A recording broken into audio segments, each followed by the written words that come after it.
तो दिखने में तो ये बस एक नॉर्मल सी चाबी है, लेकिन मैं आज आपको बताऊंगा कि ये चाबी आपके साथ क्या क्या कांड कर सकती है। अच्छा, तो जर्मनी में दरवाज़े कुछ ऐसे होते हैं बाहर से, यानी अगर ये एक दफ़ा बंद हो जाए और आपके पास ये चाबी ना हो तो आप इसको खोल नहीं सकते। आप देखें इसमें लॉक नहीं है, खुला नहीं है कि आप इसको खोल सकें।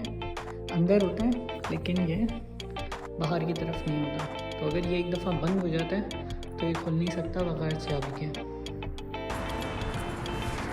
तो जैसे कि मैंने आपको अभी चाबी दिखाई है, तो मैं आपको अभी बताता हूँ कि आपके साथ क्या क्या कांड कर सकती है। तो जैसा कि पाकिस्तान में होता है कि आपकी अगर कोई चाबी गुम जाती है तो बहुत आसान सा हल है कि आप किसी ताला खोलने वाले को बुलाते हैं, चाबी बनाने वाले को बुलाते हैं। वो आपसे कितने रुपए चार्ज करते हैं? हार्डली 100 रुपये, 200 रुपये, या हद मार के 500 रुपये कर लेगा। लेकिन यहाँ जर्मनी में इसका सीन बहुत अलग है।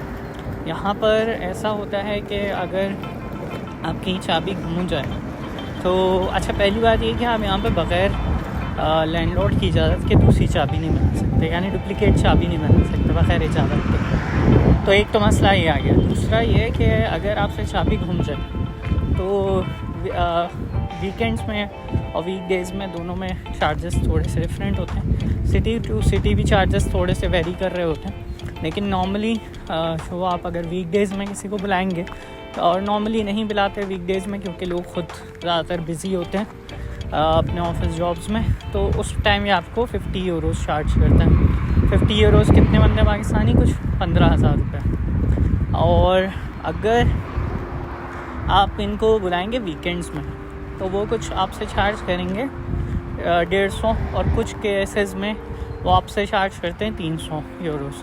तो जो कि पाकिस्तानी अगर हम लोग लगाएं, तो अगर हम 150 भी लगाएं तो वो 45,000 बनते हैं, विच इज़ ह्यूज।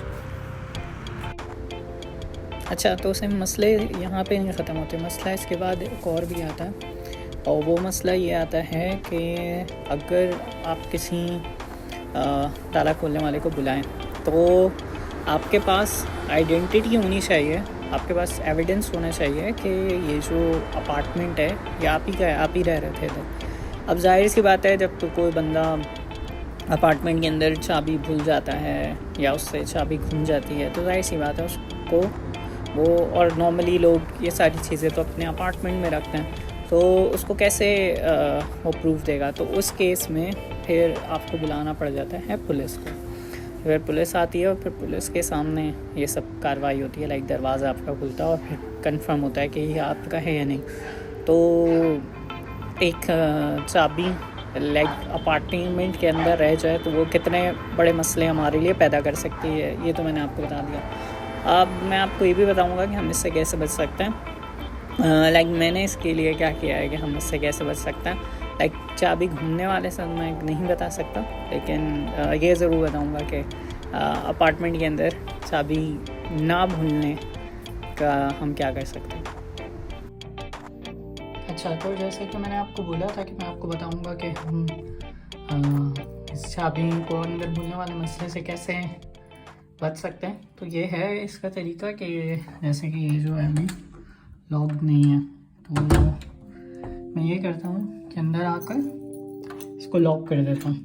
तो इसको लॉक करने से फ़ायदा मुझे ये होता है कि अब मैंने इसको लॉक कर दिया, अब मैं बाहर नहीं जा सकता ना बग़ैर चाबी के, तो ये लॉक हो गया। तो ये तरीका मैं यूज़ करता हूँ कि मैं जब भी अंदर आता हूँ रूम में तो मैं रूम लॉक कर देता हूँ। तो जब भी मुझे बाहर जाना होता है तो मुझे पता होता है कि मेरे पास वही चाबी होनी चाहिए, तो इस तरह मैं बच जाता हूँ।